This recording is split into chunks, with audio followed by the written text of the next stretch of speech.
log log n. The log log n is the logarithm of the thing on top. Just like the n is the logarithm of the thing on top, right? So they give a log n pulling you up and a log n pushing you. It's really basically going to look like log n if you squinted it. There are people who will complain very loudly about it, but for the most part, for your purposes, it's like log n. Okay? So that's why I said if you plot a log scale, you'll see a straight line. Okay. I also said what happens if you choose the min load of 2 random bins, right? And I asked you to sort of experiment with that. And again, there was a plot there that Christopher put up. It's kind of, this one is going like that, this one is going like this. And you speculate it's going to taper out to a constant, if I recall correctly. Right? So it was doing something very different. And the question I'd asked was, what do you think it might be doing? And there was some speculation of what exactly might be happening. It turns out, and this is a very interesting result, this is not a constant. What you end up with is not a constant, it just grows a lot slower, so it's hard to see unless you really, really sort of test it out. In particular, and this is a famous result called the power of 2 choices. Because you're making 2 choices to decide where to put your bin. Right? The expected, the worst case load in a bin, instead of being log n over log log n, is actually log log n, roughly. So it's exponentially smaller.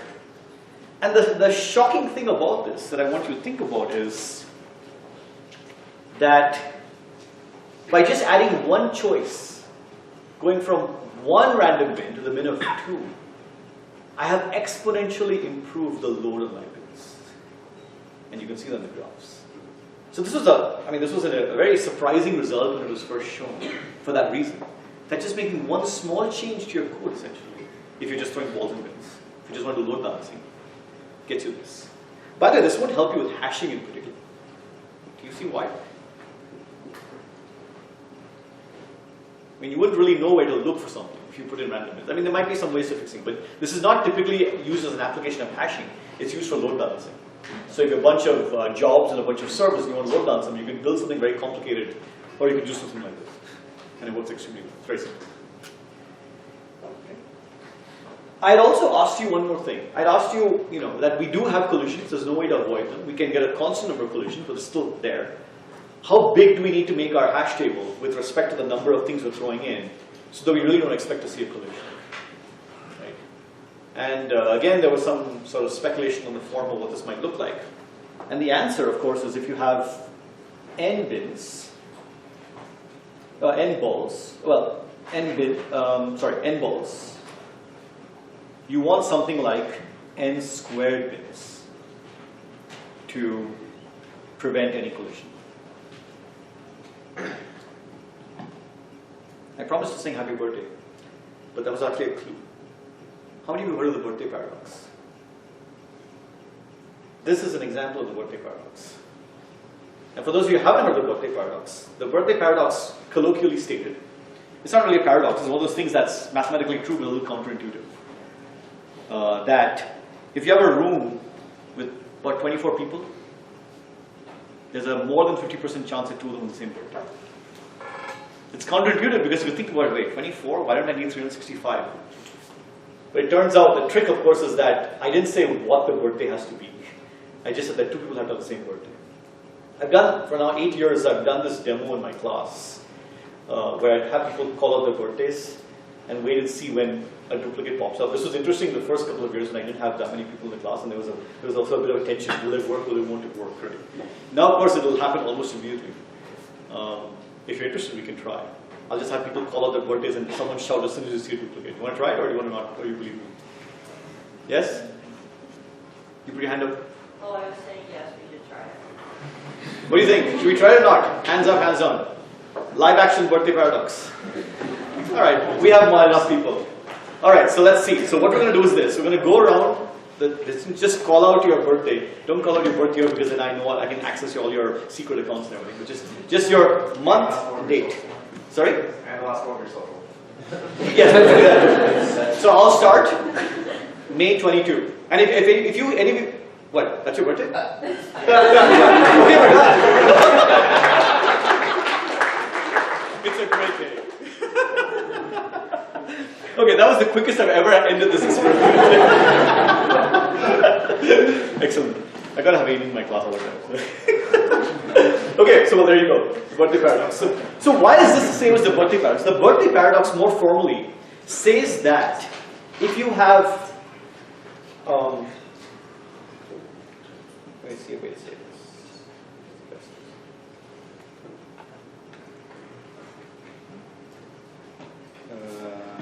Okay, I'm blank. Okay, so let's say the birthday paradox in this kind of bins form. What it's saying is that if you have n balls you're throwing into bins, right? And you can think of this as, you can think of the n squared bins as birthdays, so the 365 days of a year. So n squared is 365, so n is going to be square root of 365. There's a factor here, so it basically comes to something like, square root of the number of days divided by 2. So you get to about 23. So the point is that if you have that many bins, n squared bins, and you throw n balls into them, you're saying that if you have less than n squared, you're going to have a collision. And if you have a little bit more than n squared, you won't have a collision. In other words, if you think of the bins now as the number of days of the year. Okay, so these are all the bins, which are the number of days of the year. Okay, so I have 365 bins, and I have something like the square root of 365 times a constant, which turns out to be in this case something like 23 balls you're throwing in there. Okay, what you're saying is that if the number of days is 365 or less, and you throw 23 people in there, with a more than 50% probability, 2 of them are going to collide. In other words, they're going to have the same birthday, and that's why this is called the birthday paradox. But from a hashing point of view, it means that if you want to really guarantee no collisions, you need something a little bit more than n squared bins. And your n balls will just spread out. And this fact gets used in many different settings, in hashing and other places as well, if you want to guarantee so that some things don't collide. Okay? So that was the basic idea behind the birthday paradox. Any questions so far? I could spend an entire semester talking about hashing. It's a very fascinating topic. But I'm actually not. I'm going to stop right here because my purpose of talking about hashing in this course was really as a vehicle for understanding randomization at a basic level. And so on that note, I'm going to switch over to a new topic now. So that's why if you have any questions about hashing or about this first set of things we've talked about, this is a good time to stop and ask. Yes? In this case, is it practical to have a hash table that's bigger than your input? Right? Is it practical to have a hash table? Would you want to do that? Well, if it means no collision? So remember, there are 2 inputs. There is the universe and there is the actual set you're trying to store, right? So, for example, in this particular case, yes, if I want to get reasonable lookups, I have to store the input. But remember the application for which we proposed hashing as a solution. The application was, I have a dictionary, I want to check memberships. So I actually have some things I'm storing, and I want to check memberships among them. So it's not unreasonable to say, well, I have things I want to store. You could say, well, even that's too much. But then you're going to have to say, well, if I'm not even allowed to store the input itself, I'm going to pay some penalties for doing so. I'm going to have some things that I won't be able to store, and I'm going to accept that when someone asks me, is this element in your set, I'll give an answer that may or may not be correct. So far, we've been guaranteeing correctness. Right? We always guarantee that we say yes or no correctly. It just may take a certain amount of time. Right? So as I mentioned earlier, I think in our previous lecture, this question came up. What do you do if you're allowed to tolerate more noise? You get to things called Bloom filters. Let me write that down here. So a Bloom filter is a data structure which again tries to solve the membership problem. But it has what is called a false positive rate. In other words, it may be, the question is X belong to S? Okay? The answer might be yes, even if X is not an S. Okay? So there's errors. There's no errors the other way around. If X is not an S, you will never say so. But there are errors in this direction which says you might say yes even if it is. And the way you do it is by compressing your data structure. So you actually can get away with slightly less than n storage, but you pay the price for doing so. So the really question is, what is your application? If you want perfect accuracy, right, in how you answer your queries, then you need some kind of hashing data structure. And you can't do much better than that. But if you're willing to tolerate error, and you can quantify the kinds of error you're willing to tolerate, then you may be able to do better. And that's the key to a lot of algorithm design work. Figure out exactly what you want, because then you can find your way past bottlenecks and maybe do something better. Okay, does that answer your question? Any other questions for you? Yes? So even Your if name? the bins are even if the bins are n squared and Sorry, one second. You're Zach? Okay, good. yeah, so even if the bins are n squared with n nodes, there are still chances that there can be collisions, right? The probability of a collision will be very small. So what will we do when there are collisions, even if the probability is? So again, what is your application? So do we need like we store the collisions like in a some sort of Right. So what I mentioned was, we've been working so far with what is called a chained data structure, where if you have collisions, you just store them in a list. Okay. And so you spend a lot of time going through the list if you have extras. And so the length of the list controls the efficiency of your data structure. And we've been trying to bound that length. Right. That can be again, with the load factor we can probably. Right. And so that's why I said that when you use a random hash function, you can prove that in expectation that length will be constant. Right. It's 1 plus alpha, where alpha is a load factor. Right. So of course, if you have 1,000 elements, you're putting in 10 element table, you can't reasonably expect to have less than 100 elements per bucket. But you can show there won't be much more than that. It won't be 500 elements. Right. So again, it all depends on the application. If you're an application where I don't mind collisions, but I just want to keep the list small, then you can use this kind of hashing. If your application said, no, you cannot tolerate even one collision, then you have to expand your scope. And then you get a randomized algorithm, which has some probability of causing a collision, and then you have to decide what to do with it. And this is a very good segue to what we're going to talk about next. Yes, Daniel. So is there an intuitive way to understand the n squared result? Kind of. Intuition is in the eyes of the beholder. I can tell you the way in which I think about it. That does not mean that you will find that a reasonable explanation, because intuition is very subjective. But let me tell you how I think about it. The way I like to think about it, again, like all intuition is sort of a good lie, right? I mean, it's a lie, but it has the element of truth in it, so it kind of works. It's truthy. The reason why the birthday paradox is paradoxical, till you think about it, is because you're thinking of, well, how many people are going to have May 22nd as their birthday once I take back and hide them somewhere? How many people? That seems like such an improbable event. The way you have to change your thinking is that it doesn't matter which two birthdays overlap, right? So there are all these possible pairs you could have, okay? And so this is how my intuition works. Ooh, pairs. Ooh, n squared. Okay, that makes sense. That's pretty much how I stopped thinking about it. So it doesn't have any kind of logic to it. But that's kind of where the feeling comes from. That you're dealing with pairs now. And that's where this n squared kind of thing. And if you look at the analysis, that's exactly what's going on. Right? And if you look at the calculations there, you're basically getting a square term in this exponent. And that's where the whole thing is coming. Again, I'm not sure this is going to convince anyone except me. But this is how we often build these shortcuts in our brain to think about what makes this intuitive. You should look at the best way I suggest is look at the actual proof. In fact, the discussion forum has pretty much the proof there. Take a look at it, think about it for a bit, and then you will figure out your own way to keep that in your head. Right? So you can read it. Okay. Any other questions? Okay. So we've been talking about this randomized algorithm for hashing. And we've been saying things like the expected size of the collision list for a particular entry in the table is a constant.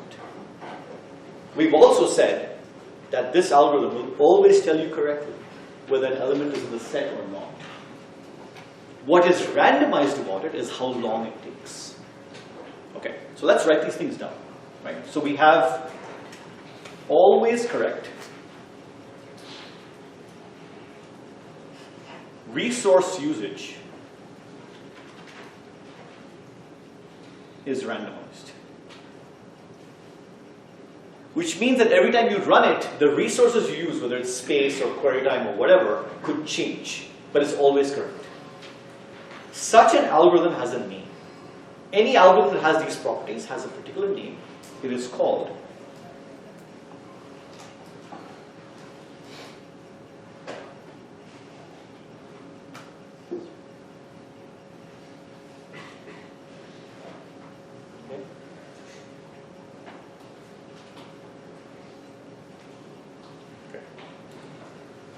they're called Las Vegas algorithms because why not? Someone decided that was a good name for them. Okay. And the distinguishing feature of a Las Vegas randomized algorithm, there are two kinds, as we'll see in a second, there are two kinds of randomized algorithms. The distinguishing feature of a Las Vegas randomized algorithm is that the answer is always correct.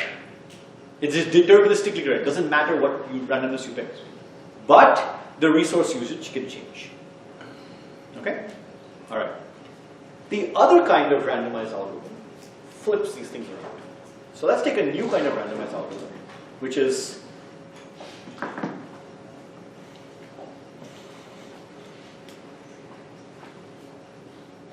okay.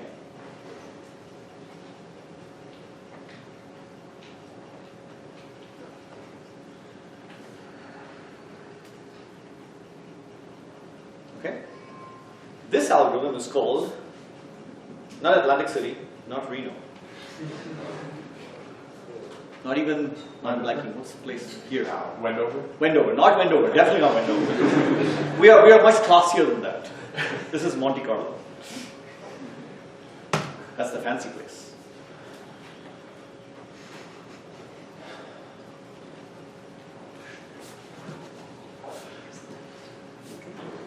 A Monte Carlo algorithm, on the other hand, we haven't actually seen an example of one yet, but we are going to, is an algorithm that's only sometimes correct, but the resource usage is fixed. And I'm curious to know, what's your reaction to this when I tell you that, oh, these algorithms are only occasionally correct, but the resource usage is fixed? What's your first feeling when you anyone like to share? Put your hand up if I can see where you are. Yeah? No matter how many times you run it, it'll take the same amount of time, but you're going to get different results. Right, but how do you feel about that? Yeah. Would a Bloom filter be Monte Carlo though? Yes. Very good. Thank you. So I lied. We did have an example.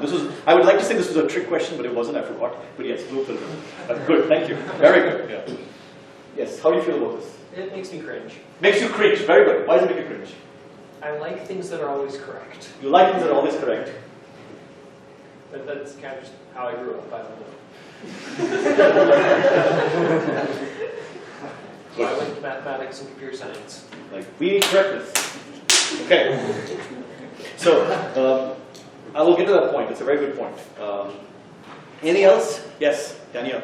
So, I personally don't really feel like always correct is important because if they're asymptotically different, then you can run, like, say you have 66% or like a 1/3% of failure, you could just run it like 1,000 times and that's negligible, but then you have 1/3 to the 1,000th power, which is like as reliable as always correct because computers might blow up with like higher probability. It's time for our daily session of cage match.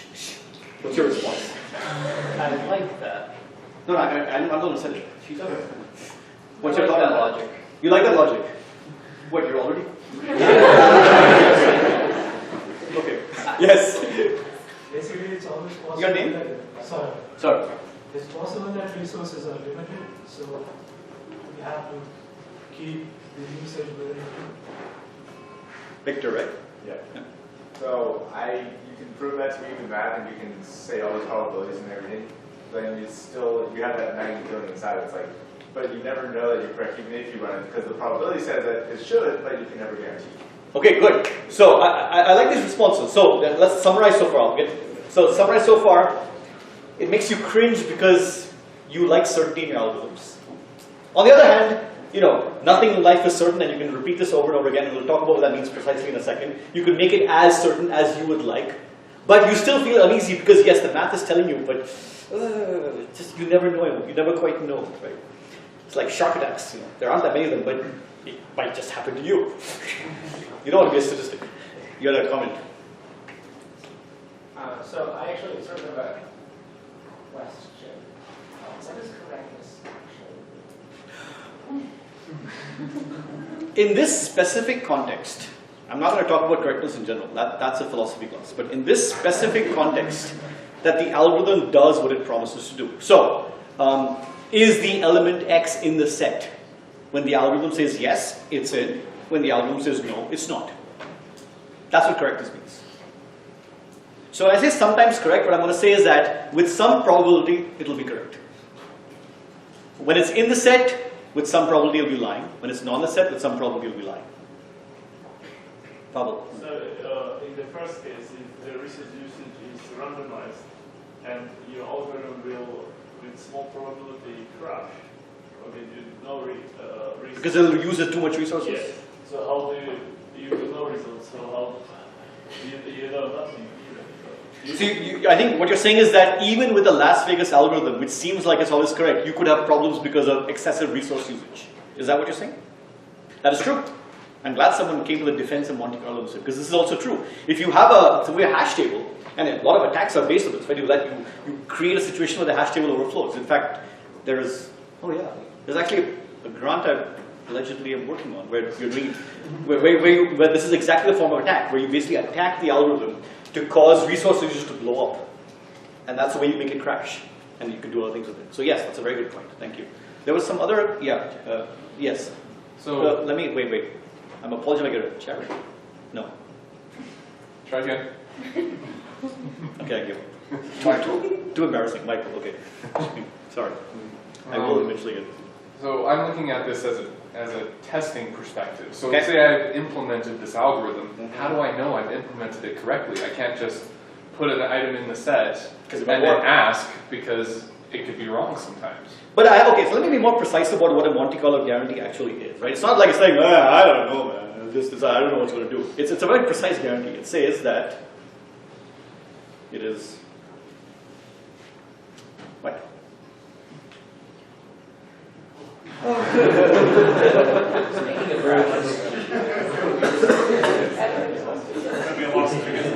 You just lost all my wonderful slides. Did somebody manipulate your Las Vegas algorithm? Really? I just got hacked. Okay, what is that word to write? I forgot the word to write. Okay.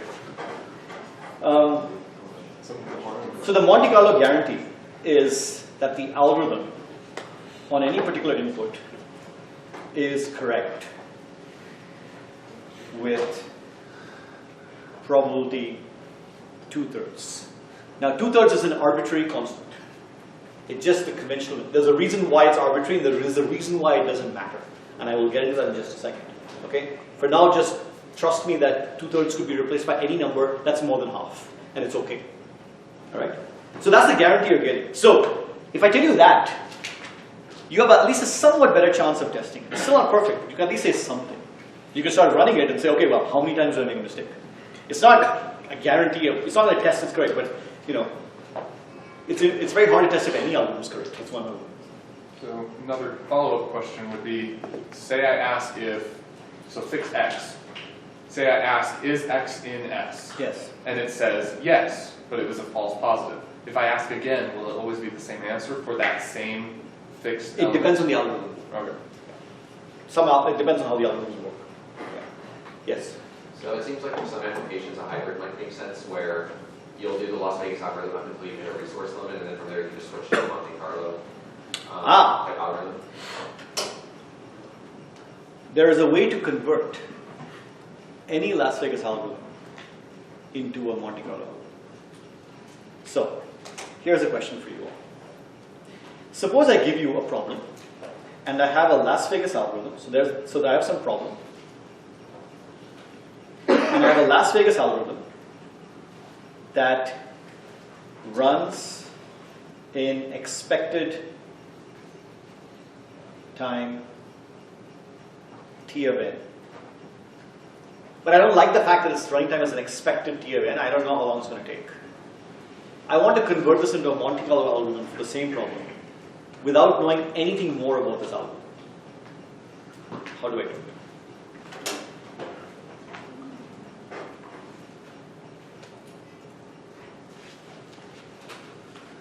Now there are some minor assumptions if, depending on how the algorithm works, but for the most part, just ignore those things and say there's a way to do it.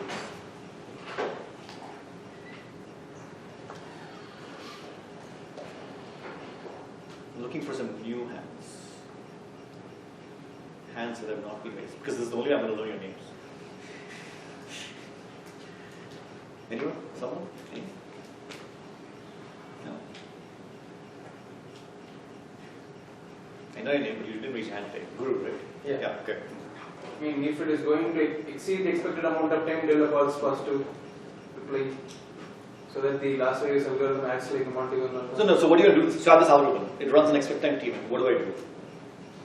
I mean, you want to limit the resource. So for the hash function, if you want There's no hash function. Some arbitrary problem and arbitrary algorithm. Yeah, way back there. Your name? Obed. Obed. Oh.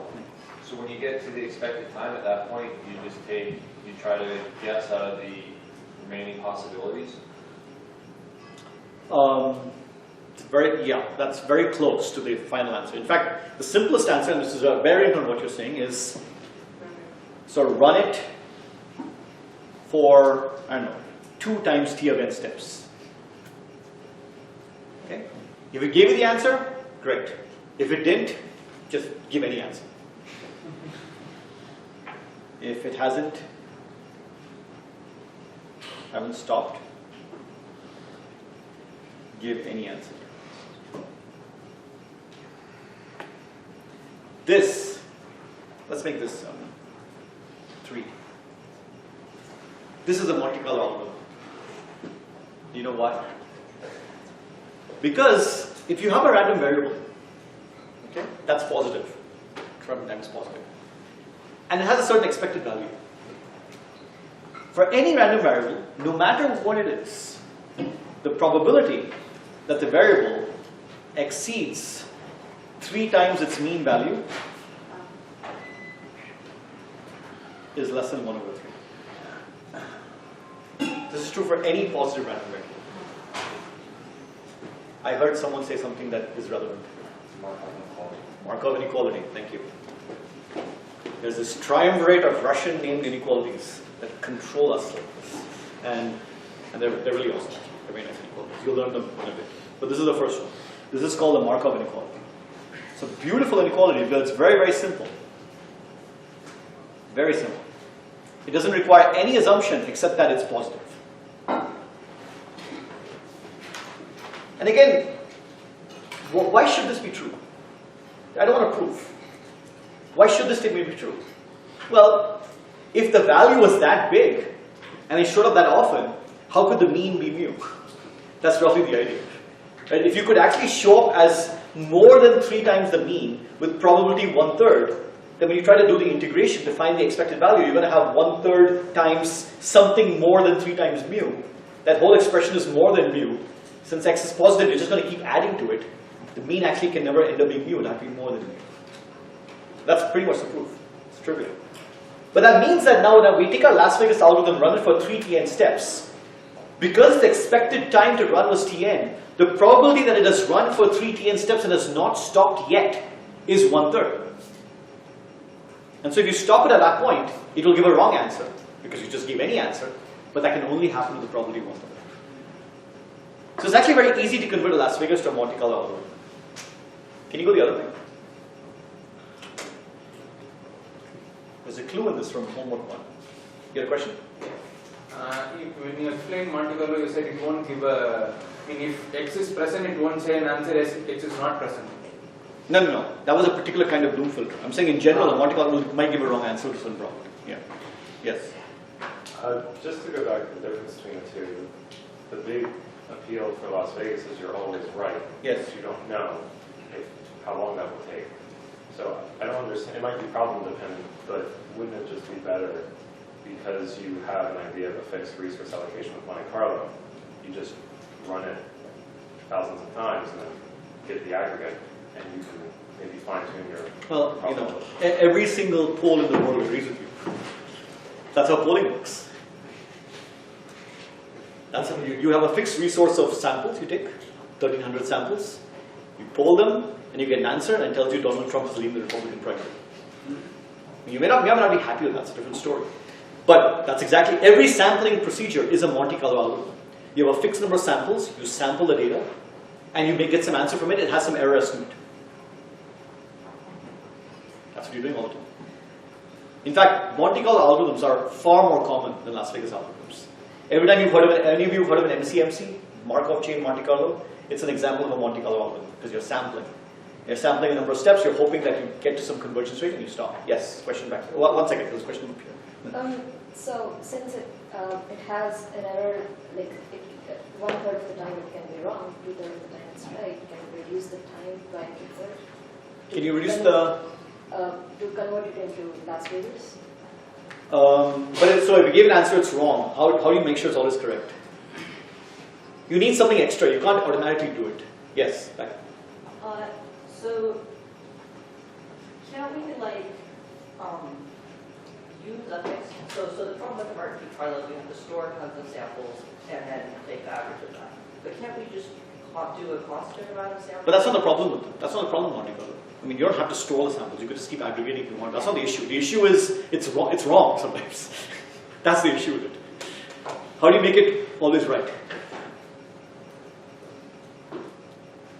So let me tell you the idea. You have to add one more thing. You can't do it by itself. There's one more thing you have to add to it. You have to add the ability to tell if the answer is given to you that it's wrong. You may not know if it's right, you should know it's wrong. So in other words, a Monte Carlo runs for a bit, gives you an answer. You have to be able to look at it and say, no, that's not right. And then run it again. And then run it again. And then run it again. And if you have that extra routine that can actually say, no, that doesn't sound right, then you can convert Monte Carlo to Las Vegas because you just run it with probably 2/3 it succeeds, with probably 1/3 it fails. You run it again. You run it again. And there's a question on the homework that tells you exactly what's going to happen. Okay. So under certain conditions, Monte Carlo can become Las Vegas. Under more general conditions, Las Vegas can become Monte Carlo. But it's important to keep these two categories in mind when you're looking at a randomized algorithm, to know which one it is first. Because you know then where the issues are. Yes? Now when you define these two different types of random algorithms, you said that Las Vegas has an undetermined amount of resource allocation. Not undetermined. Its resource allocation is randomized. It's randomized. You don't know its expected value, you can say good things about it. When you said resource allocation, I thought memory. So it could be. So when memory is Hash tables. random, Hash for tables, example, yeah. how do you convert that into Monte Carlo? You just said the example for when. So what I'm going to do is, time. so in memory, what I'm going to do is I'm going to say I will not spend more than 5 units of storage for each bucket in my hash table. I'm just going to cut it off. If something comes in that gets the 6th, I'm going to throw it away. So now what's going to happen? I'm going to have errors because I will say that something's not on the set when it actually is. But it's okay because it's a Monte Carlo. There's some probability this will happen. That's all. Okay.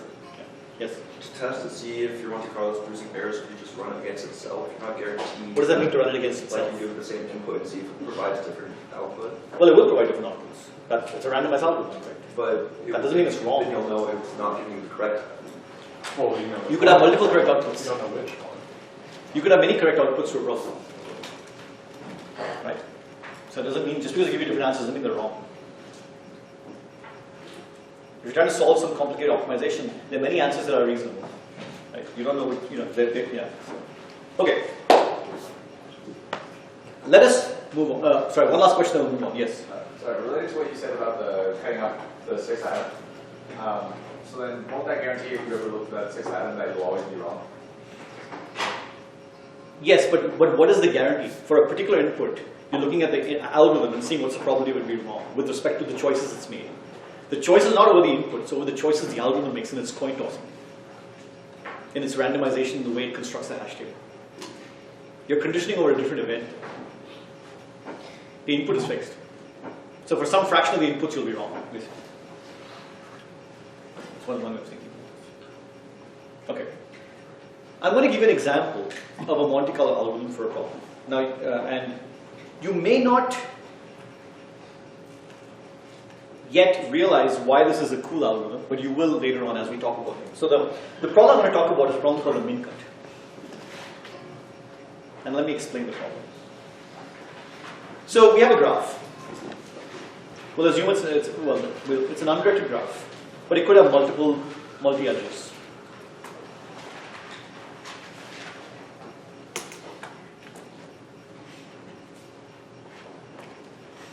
I'm drawing in the plane. It doesn't have to be planar. I could have an edge going from here to here, and so on. Okay, so there's a graph.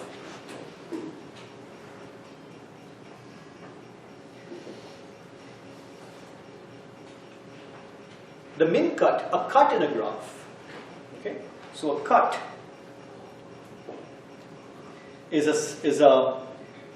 represented by a set of vertices. So I have a set of vertices S, and then I have.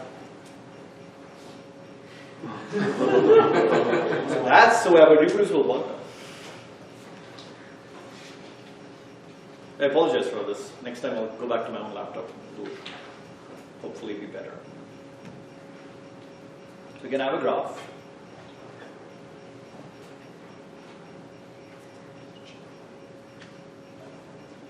I have a randomized algorithm for drawing graphs, as you can see. Although they end up being very planar, because I just hate putting crossing things. So it's a randomized algorithm over planar graphs. So a cut is a set S and the complement set V minus S. So there's a cut, right? And the idea is that the size of a cut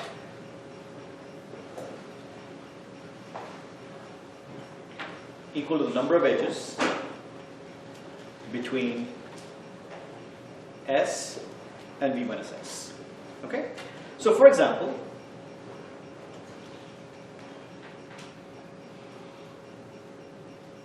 so suppose this was my cut. I take a subset, this one here, and I take this one here. That's my cut. Okay? So that's my two sets S. I can now say, well, how many edges are going out of this cut, or are between vertices in the cut and vertices away from the cut? Well, the edges going out are this one, these three, this one, and this one. So the cut size is equal to 6. Okay, make sense? It's not a directed graph. Not directed, undirected. I'm just, when I say out, I just meant starting, yeah, there's basically things that have only one endpoint in S, is what I meant. Okay? So let's take another example. If I have another cut, let's say this is my cut. How many edges, what's the size of this cut? 2. Because there are 2 edges coming out. There's this edge and there's this edge. Okay? Does the definition of a cut make sense? You take any subset of vertices, they may or may not be connected among themselves, I don't care. And you look at all the edges that have exactly one endpoint in the set and one endpoint outside, sort of bridging across. This is called a cut. And the min cut problem, as you can guess,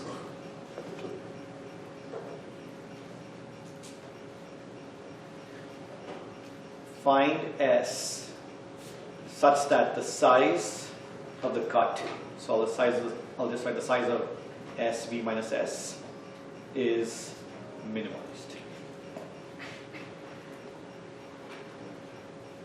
Okay? Alright. In this graph, what would a min cut be? 1. People said 1. Who said 1? Someone said 1. Ruffle. So why 1? Just choose one vertex, one green, one. What are the green vertices? Yes. I guess you mean this one? Yeah. Why? Because if I choose that as my set, there's one edge coming out of it, I'm done. Of course, if I had a cycle, for example, suppose my graph was a cycle. Not falling for that trick again. What's the size of this cut? The minimum cut here? 2. 2, because whatever you do, you have to cut 2 edges in order to, if you take any set of vertices, you're going to have 2 things coming out. Right? So the min cut, yes. So there can be more than one min cut, right? Oh yeah. So do we care about like the size of S? We only care about the size of S. No, you mean, I see. No, we don't care about the size of the set, we only care about the number of edges coming out. Yeah. And yes, there could be many min cuts. In fact, there are n squared min cuts. We'll see why. Yes. We don't care about balancing the two sets, S and V minus S. That's a different problem. Okay. Yeah, that's called the bisection problem. Yes? Are we assuming that neither set can be empty? Are we assuming that neither set can be empty? We're assuming that neither set can be empty. Yes, we want a non-trivial set. Yes. Well, if you have a set being empty, yeah, you have 0. Your name? Jared. Jared. Ah, okay.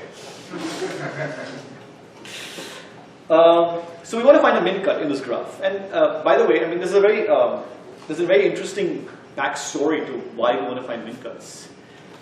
Basically, if you think of a graph as a kind of network of communication, what is the min cut? What does the min cut represent if your graph is some kind of communication network? Yes? How to disconnect those sets. How to destroy the connectivity of the network. Right? Because you can just pick off those edges and break them. Boom, separate the two things in two parts. This was in fact first studied in the context of road networks. Like during the Cold War, there was concern that, at that point it was the Soviets, of course, right? So they would break the highway network and they would disrupt supply lines if, the army trucks had to go from one part of the country to another. And so the question came, well, how do you figure out, what is the problem of figuring out the choke points of the network? Of course, now there are, think of traffic patterns, right? Where's the choke points in the traffic? Where's the thing which is most vulnerable to, say, an accident, which cause all kinds of problems in the network, and so on. Right? So that's why the min cut is a very fundamental core problem. We'll say much more of the min cut later on in the semester and talk about flows and linear programming. Yes? Yeah, if the graph is a weighted graph, so the min cut would remain the same, or it will be if the graph is a weighted graph, the min cut is defined as the total weight of the edges. That slightly changes the problem. We're not going to talk about that right now. But we'll talk about it later. So for now, it's undirected and unweighted. And so the question then becomes, how do we solve this problem of finding a min cut? When you study flows, and we will later on the semester, we will solve a related problem. Given any two vertices, what is the min cut that separates them? So in other words, if I have one vertex S, one vertex T, I want S to be on one side of the cut and T to be on the other side of the cut. And you can solve that problem. There's a lot of ways of doing that. And if you have a solution to that problem, you can solve this problem. Because you can try all possible pairs of vertices and see which one gives you the smallest cut. It's expensive, but you can solve it. But we want to solve this more directly. And in fact, this is an example of a very famous result that, of using a very simple randomized strategy. Sort of works almost by magic to solve this problem fairly efficiently. So we'll see this in a second. Any questions about the definition of a cut? All clear?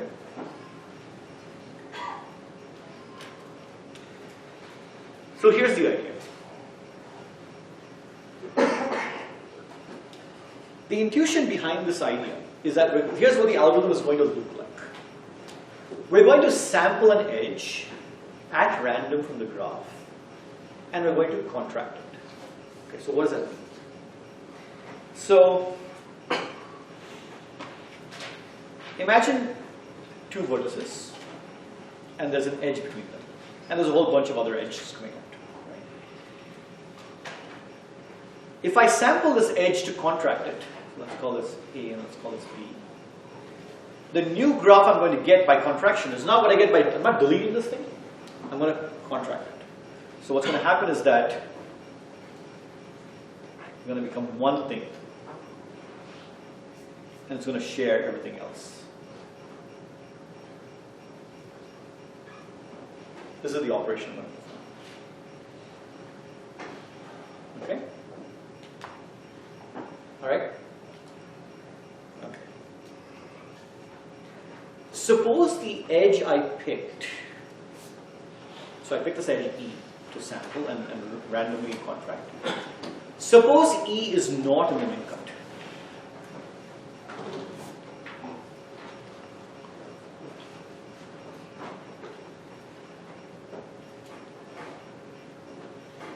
Okay?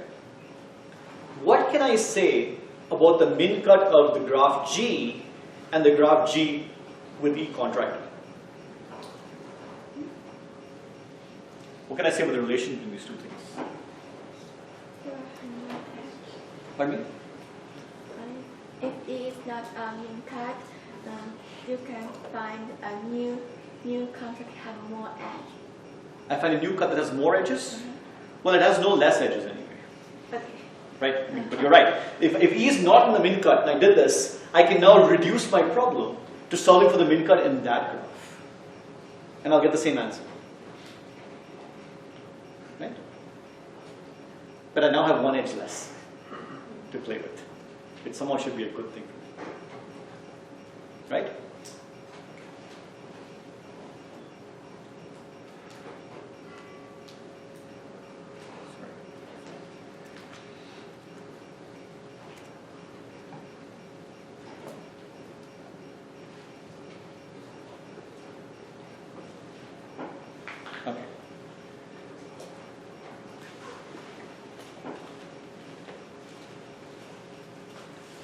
how can we use this idea to help us? So remember, what we're saying is that if we pick an edge E that's not in the min cut, and then we contract it, in the resulting graph G, we have a cut of the same size. So we could solve the problem on this modified graph G prime. So we're going from G to G prime, and we're done. And if we can keep getting lucky, if we keep picking edges that are not part of the cut, then we can keep doing this. So this is the basis for an idea. How might we go about doing this? And for this idea to work, it must be true that if you pick an edge at random, it's not likely to be in the min cut. If almost all the edges were in the min cut, then this process was going to be doomed to failure.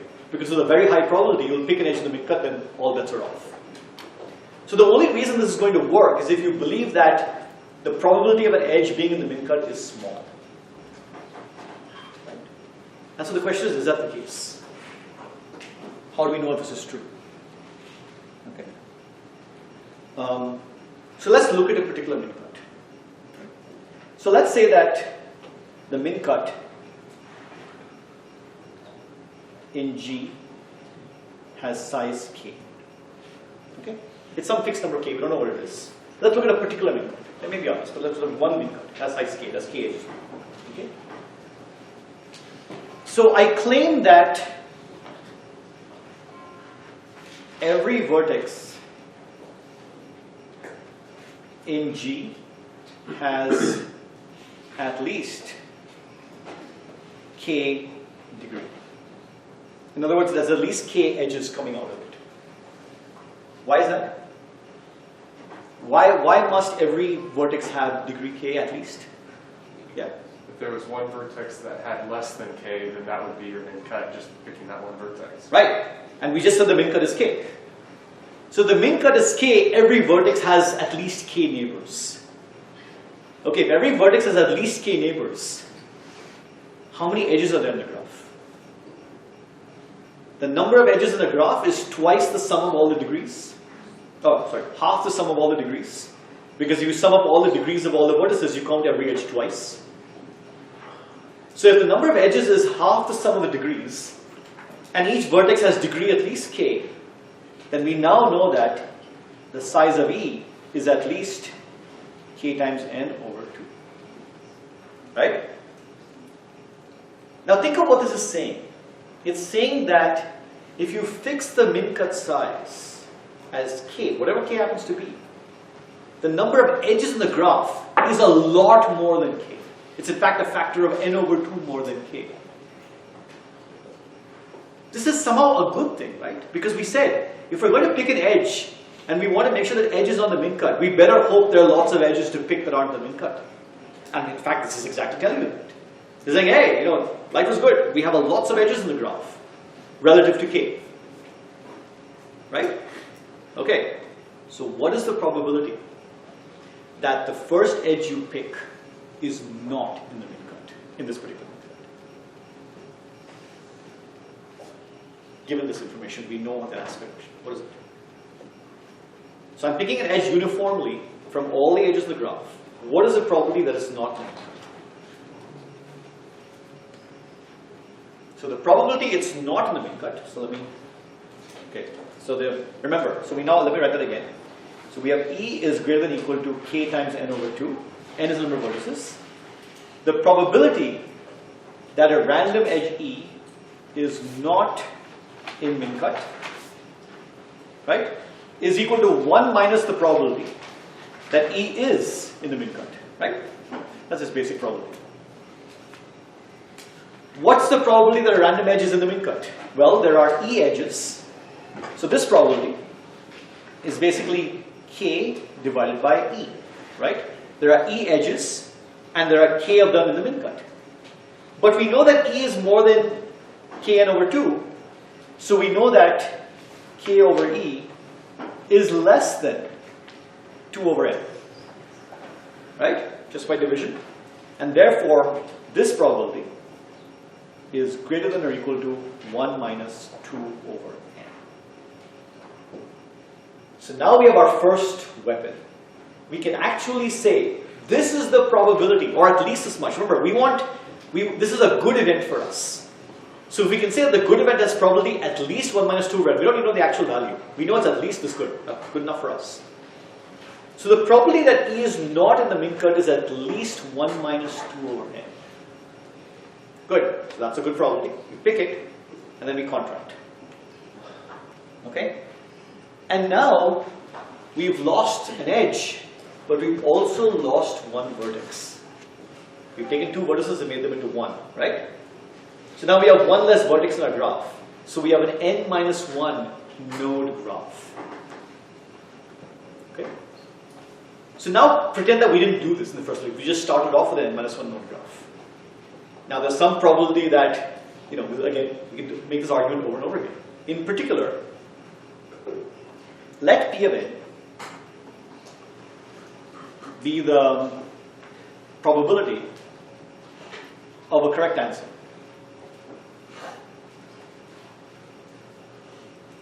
To the min cut problem. Okay? What we've just shown is that the probability that we are okay after one step is 1 minus 2 over n, at least.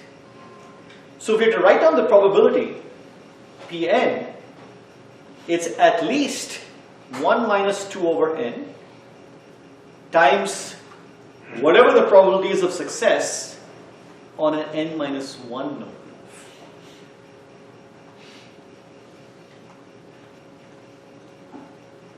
Do you see what has happened here? We just applied recursion. We just said, I have some probability of success on n node graphs. We'll call it P of n. We took one step from the graph, which worked with probability 1 minus 2 over n. Now we have an n minus 1 node graph. And we have the probability of success there, which is P n minus 1. I just have to solve this recurrence. How do you solve this recurrence? Well, in the base case, so let's say it's the base case P2. If I have just one edge, is 1, because I will always succeed. Okay, it's the mid-cut. You can expand this expression out. It's not too hard. It's in the notes. Turns out P of n is 1 over n choose 2, which is equal to 2 over n times n. So the probability of success, and if you want to think about this, is, again, the best way is to squint at this, to not look at it too closely. Again,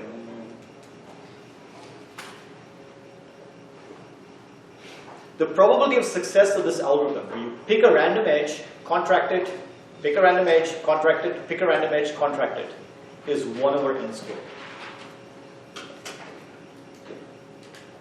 This is a terrible algorithm. It's absolutely lousy. Can you tell me why? What happens to your probability of success as n gets larger? As you so graphically put. It goes to 0. My algorithm is correct with probability 0 in the limit. When I said asymptotic analysis, I did not mean this. But here's the cool thing about these algorithms. And that's why I said that 2/3 didn't really matter, as long as you can do something with it. You can actually boost the probability of success by running this over and over again. Think about it this way.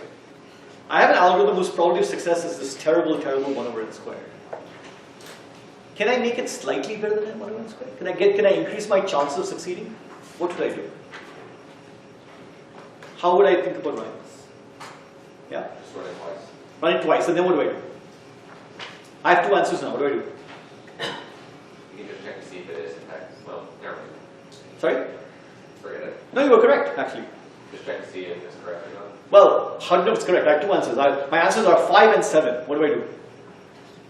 Just compare and choose the 5. Sorry? Just like compare each answer and choose the meaning. The minimum. That's exactly right. But why do we do that? Why do we take the minimum of all the answers? Is it correct? Because you want a min cut. You want a min cut. And in fact, every answer is a cut. Every answer you get from this algorithm is in fact a cut. Right? Because as you keep contracting, you will get a cut. It's a real cut that you produce. If I say the answer is 5, it is in fact there's a cut of size 5. If there's one of 7, it's 7. So obviously if I take the 5 plus 7, your name? Jenny. Jenny? Yeah. As Gianni says, we should take the smaller one. So I run it 2 times to take the smaller one. Why would this be a good thing? Why would it help us to run it twice and take the smaller of the 2 answers? Why would that give us a better probability of success? Yeah? You have to be wrong twice. It would have to be wrong twice. The chance of being wrong once is a large number. It's 1 minus 1 over n squared, right? What is the chance that it's wrong twice? Well, the chance that it's wrong twice is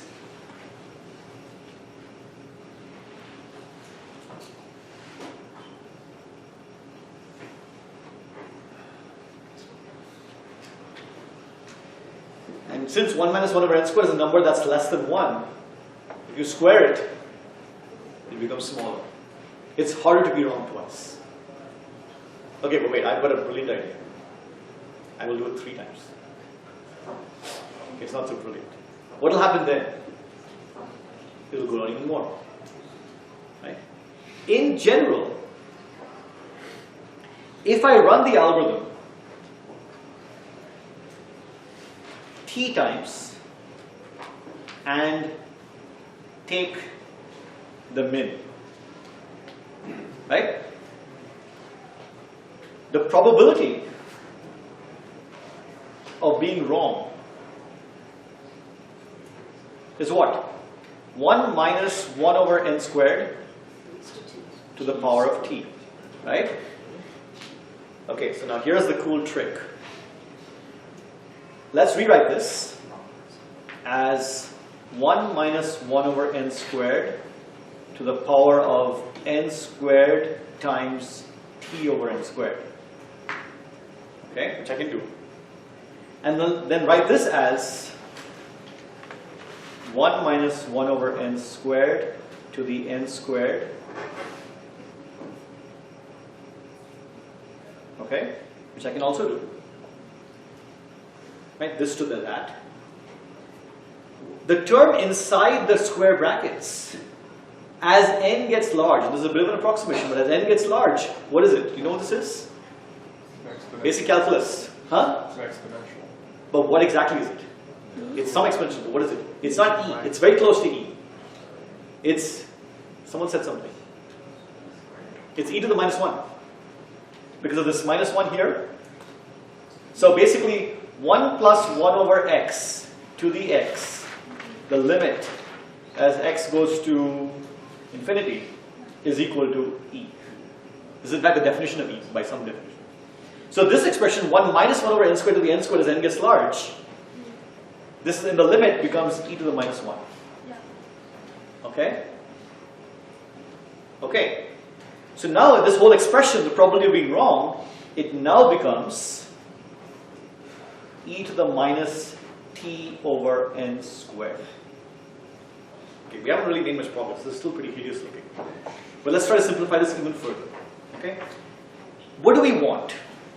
I'm going to go to the next page. And again, if you're scribbling frantically, it's in the notes. So, and hopefully this won't crash. I'll actually see this one. The probability of being wrong, we just said. I want you to pay attention to what I'm doing here because this happens over and over again in randomization. Is we just said e to the minus t over n squared if you run the algorithm t times. We agree? I want e to the minus t over n squared to be something like 1 over 3, right? We said we want the probability of success to be 2/3. We want the probability of failure to be 1/3. How will that happen? Well, you need to substitute. So this is equal to 3 to the minus 1, which is equal to e to the minus log 3 base natural log, right? That's the definition of the log, right? So in other words, I want minus t over n squared to look like minus log 3. Is that correct? Yes. Yes. Right? So I want t to be roughly n squared times log 3. So basically constant times n squared.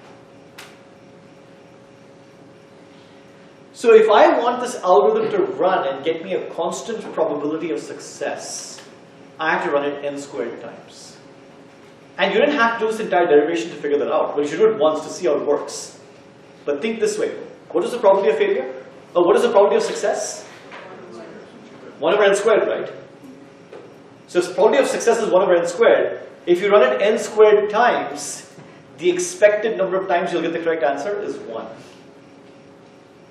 That's a good hand-wavy way of saying, okay, this is what I need to do. So that's another way. If you have something that works with probability p, run it 1 over p times, then the in expectation will be correct. Run it 2 over p times, it will be even slightly more high probability. And the cool thing about this is that, suppose I don't like a probability of success of 2/3. I don't like a probability of failure of 1/3. I want a probability of failure to go to 0 as n goes to infinity. So I want the probability of failure to be 1 over n, let's say. So suppose I want, let's see, probability of failure not to be 1/3, which is a constant, but 1 over n. So as n gets larger, my probability of failure just goes to 0. What's going to happen now? Can you see what's going to happen here? So if you plug all these things in, my 1 over 3 becomes 1 over n, it becomes minus log n, my t over n squared becomes roughly minus log n, t becomes n squared log n. In other words, I've driven my probability of failure down from a constant to vanishingly small just by adding a log factor. Okay, to be fair, log factor is not just log factor, but they're still not hugely more. Suppose I want the probability of failure to be 1 over n squared, to go to 0 even faster. What's going to happen then? I'll get a log of n squared. It'll just be a constant factor. I run it twice more, to a factor of 2 more, I get even more probability. The probability of failure goes up even more. And this goes to the point that we were talking about earlier. If I have an algorithm that is going to fail with certain probability, I can, depending on the algorithm, I can repeat it a number of times. And I can repeat it not that many times and still get the failure probability to drop a lot because it goes exponentially down. And that's the win in Monte Carlo strategies. That you can do this kind of trick. You need extra log factors to get exponential improvements in the error probability. Okay? So this is a very, probably the most common trick to what is called amplification. And which is why I said pretend it's 2/3. Because if I give you an algorithm which is probability of success 2/3, you now know how to make it arbitrarily good.